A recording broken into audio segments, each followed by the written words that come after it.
अस्सलाम वालेकुम। आज हम CC 3.1 चैप्टर 3 वेल्डिंग इम्परफेक्शन उसका जो पेज 14 से लेकर जितने भी आगे उसके पेजेस होंगे उनमें जितनी भी एक्सरसाइज है उस पर डिस्कस करने वाले हैं।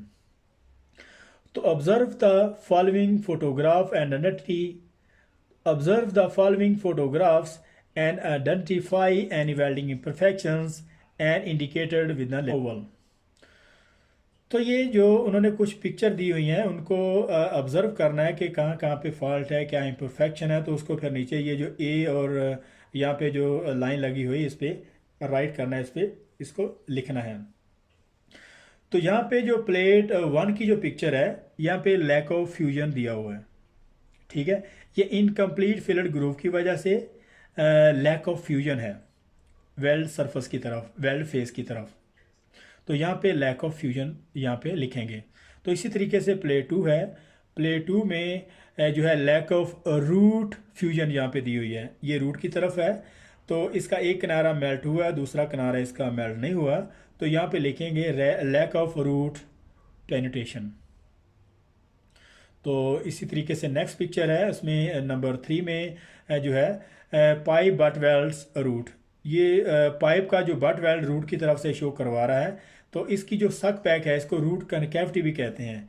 ये जो लास्ट सेक्शन में हम पढ़ चुके हैं कि अगर बैकिंग पर्जिंग बहुत ज़्यादा है उस वजह से भी इसका जो रूट है वो बैक की तरफ पुल किया जाता है।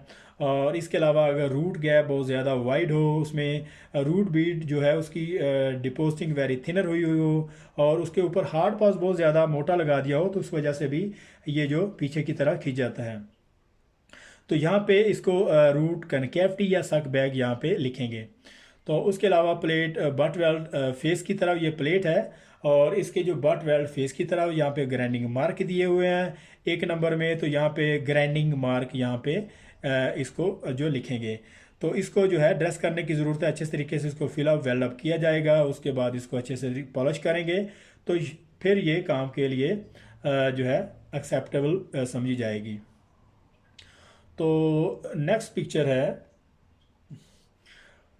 Pipe but weld root.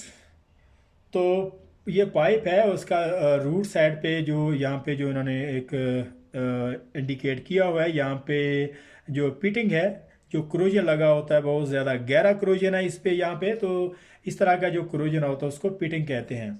यहाँ पे खड्डे होते हैं, उसका कलर भी चेंज हो जाता है, उसको यहाँ पे पिटिंग लिखेंगे।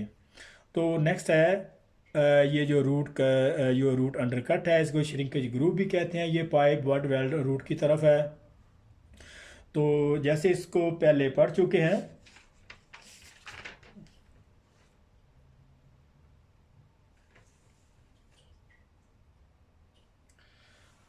और ये जो आपको पता है कि रूट ही की तरफ आता है। और जब वेल्ड मेटल सोलिडिफिकेशन हो रही होती है उसके दौरान, तो उसी वक्त कॉन्ट्रैक्शनल स्ट्रेसेस बनती है और वेल्ड मेटल एक सिकुड़ने की कैफियत में होता है। और इसी दौरान हार्ड प्लास्टिक जो बेस मेटल है वो बाहर की तरफ खींच जाता है, जिस तरह के यहाँ पे शो करवाया हुआ है। तो इसको जो है रूट वाली साइड पे फिर ये जो है अंडरकट शो होना शुरू हो जाता है। तो इस श्रिंकेज ग्रूव को रूट अंडरकट भी कहते हैं। तो नेक्स्ट हमारा पेज 16 हम इसके साथ ही अटैच कर रहे हैं। तो इस पर प्लेट बट वेल्ड फेस की तरफ है। तो ये जो है इनकम्प्लीट फिलड ग्रूव है, साथ ही इसके जो एक्सेस वेल्ड मेटल है इसकी जो सैगिंग हुई है वेल्ड फेसेस की तरफ, इसका जो एक्सेस वेल्ड मेटल झुका हुआ है और लिहाजा जो उसने मार्क किया वो इनकम्प्लीट फिलड ग्रूव की तरह है। तो यहाँ पे हम इसको इनकम्प्लीट फिलड ग्रूव यहाँ पे लिखेंगे। तो इसी तरीके से प्लेट 8 है, वो प्लेट फिलड वेल्ड फेस की तरफ है, यहाँ पे अंडरकट शो करा रहा है। तो सी है यही हॉरिजॉन्टल पोजीशन में जो है यहाँ पे बेस मेटल पे अंडरकट लगा हुआ है, ये ज़्यादा हाई करंट की वजह से जो है। तो यहाँ पे इसको अंडरकट जो है यहाँ पे लिखेंगे। तो इसी तरीके से नेक्स्ट है प्लेट 9 में फिलड वेल्ड फेस की तरफ। तो ये जो मार्क जो इंडिकेट जो बैरिकेटेड एरिया किया हुआ है, ये जो बैरिकेड एरिया किया हुआ है यहाँ पे स्पैटर नज़र आ रहे हैं। तो ये कॉस्मेटिक्स इम्परफेक्शन है। तो ये ज़्यादा कोई वेल्ड मैट की स्ट्रेंथ को लो नहीं करते, तो सिंपली इनको जो है क्लीन करना होता है जॉब जो है सिंपली इनको क्लीन करना होता है इंस्पेक्शन से पहले। तो यहाँ पे इसको स्पैटर लिखेंगे, इस एरिया में स्पैटर मार्क करेंगे। तो इसी तरीके से ये यहाँ पे बुलबस काउंचर है और बहुत ज़्यादा एक्सेस वेल्ड मेटल की हाइट है, इसकी वजह से बहुत ज़्यादा हाई स्ट्रेस कंसंट्रेशन पड़ती है वेल्ड की टो की तरफ। ये इंडिविजुअल पासेस की सारे पासेस मिलकर ये जो है इस तरह की जो है कंडीशन बनती है। तो ये इम्परफेक्शन जो है बिल्कुल एक्सेप्टेबल नहीं है, इनको जो है ड्रेस करने की ज़रूरत है। तो नेक्स्ट है प्लेट बट वेल्ड फेस की तरफ। ये जो चीज़लिंग यहाँ पे इसके जो मार्क्स लगे हुए हैं तो इनको रिमूव करना होगा। और इसी तरीके से यहाँ पे जो लिखेंगे वो चीसल मार्क्स। तो नेक्स्ट है प्लेट बट वेल्ड रूट की फेस की तरफ। तो यहाँ पे जो है जो टैक वेल्ड है इसको अच्छे से फीदर नहीं किया गया, उस वजह से बहुत सारे इम्परफेक्शन है, जैसे लैक ऑफ रूट फ्यूजन है, lack of incomplete root penetration है। और यहाँ पे इसको उसी तरीके से लिखेंगे। तो नेक्स्ट अभी हम जो है पेज 17 वो भी साथ ही इसको अटैच करते हैं। तो प्लेट बट वेल्ड रूट की तरफ है। तो यहाँ पे उन्होंने दो खाने जो दो जहाँ पे लाइनें दी हुई यहाँ पे लिखने के लिए। तो इसमें क्या क्या है, एक तो आर्क स्ट्राइक दिया हुआ है और दूसरा ये जो मार्क किया हुआ है जो lack of root fusion. B में लैक ऑफ रूट फ्यूजन लिखेंगे और ए में जो है आर्क स्ट्राइक। तो इसी तरीके से नेक्स्ट है 14 पिक्चर में जो ए में हम लिखेंगे इनकम्प्लीट फिलर ग्रूव है। और इसी के साथ जो है बी में जो है यहाँ पे एक तो इसका जो वेल टोज है बहुत हाइट है, उसकी डिग्री बहुत ज़्यादा है, ये बिल्कुल एक्सेप्टेबल नहीं है। तो दूसरी तरफ ये है वेल्ड फेस पे अंडरकट जो यहाँ पे शो हो रहे हैं। तो यहाँ पे जो उसने लिहाजा जो मार्क किया वो वेल्ड जो है फेस की तरफ जो अंडरकट है, यहाँ पे जो अंडरकट शो हो रहा है ये अंडरकट यहाँ पे लिखेंगे। तो इसी तरीके से नेक्स्ट हमारा जो पेज जो पिक्चर इसकी 15 है उसको देखते हैं। तो ये बट वेल्ड फेस की तरफ है, यहाँ पे इनकम्प्लीट फिलर ग्रूव है और साथ में इसके जो स्लैग भी ट्रैप हुआ है। और ए में है इसी तरीके से इनकम्प्लीट फिलर ग्रूव है with trap slag. And B में जो इसका होगा जो वेल्ड फेस की तरफ पेरेंट्स मेटल पे जो इसको अंडरकट शो हुए हैं। तो यहाँ पे इसको पेरिस मेटल पे अंडरकट जो शो है अंडरकट मार्क करेंगे, ऊपर जो है इनकम्प्लीट फिलर ग्रूव होगी। इसी तरीके से 16 पिक्चर में यहाँ पे लैक ऑफ फ्यूजन है, इनकम्प्लीट फिलर ग्रूव भी है और साथ में इसके आर्क स्ट्राइक है और यहाँ पे भी इनकम्प्लीट फिलर ग्रूव है। तो हम ए में क्या करेंगे, इनकम्प्लीट फिलर ग्रूव होगा और बी में यहाँ पे आर्क स्ट्राइक इसी तरीके से। तो नेक्स्ट हमारी जो पिक्चर है वो है गया 17 पाई बट वेल्ड रूट की तरफ। तो ये जो रूट कनकेविटी सक बैक है जैसे कि हमने पहले इस पर स्टडी की हुई है। तो ए में जो है ये चीसल मार्क है, ये क्या है या फिर पिटिंग होगी, ये सही तरीके से वाज़िया नज़र नहीं आ रहा। तो बी में हम यहाँ पे रूट कैविटी या फिर सक बैक जो है लिखेंगे।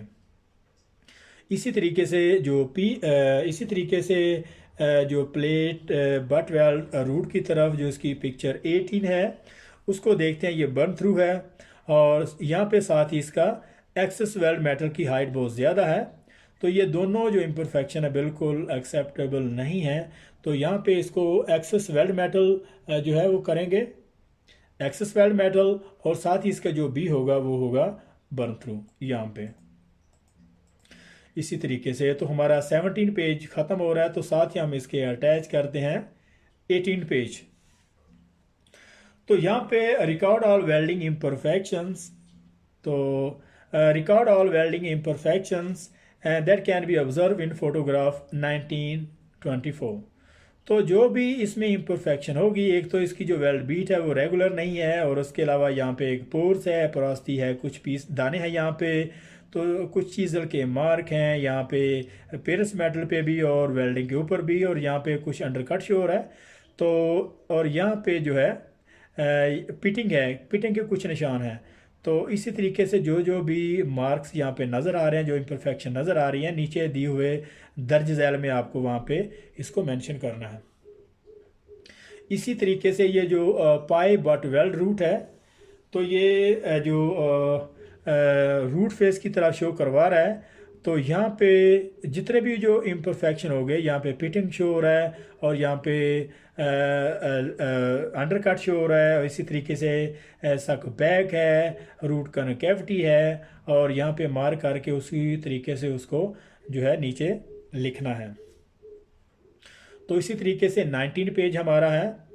तो ये जो प्लेट बट वेल्ड फेस है, इसका जो 20 नंबर 1 इसकी जो पिक्चर है, तो देखते हैं इसमें क्या क्या इम्परफेक्शन है। एक तो ये आर्क स्ट्राइक, यहाँ पे ये जो आर्क स्ट्राइक बहुत लंबा है, यहाँ पे भी आर्क स्ट्राइक है, ये आर्क स्ट्राइक का एरिया। तो इसके बाद ये जो टैग वेल्ड है, इसको अच्छे से ड्रेस नहीं किया है, इसको जो क्लीन नहीं किया हुआ। और इसके बाद ये छोटे छोटे आर्क स्ट्राइक हैं, कुछ इसमें पिटिंग भी है, और साथ में यहाँ पे इनकम्प्लीट फिलड ग्रूव है, और साथ में इसके जो है लैक ऑफ फ्यूजन आपको नज़र आ रही है, और पोर रीस्टार भी है यहाँ पे। तो ये सारी जो इम्परफेक्शन है, जो जो आपको नज़र आ रहा है, आपने नीचे इसको मार्क करना है। तो नेक्स्ट हमारा 22 पिक्चर है plate butt weld root face की तरफ, रूट की तरफ। तो यहाँ पे हम देख रहे हैं कि कुछ पिटिंग के निशानात हैं यहाँ पे। तो इनको यहाँ पे जो है नीचे जो है लिखना है, और इसी तरीके से जो लैक ऑफ रूट फ्यूजन है, और इसी तरीके से ये जो पेनिट्रेशन यहाँ पे प्रॉपर तरीके से नहीं निकली हुई, या अनइवननेस में है और रेगुलर नहीं है। तो ये जो इम्परफेक्शन जो नज़र आ रहे हैं, आपने यहाँ पे इसको मार्क करना है।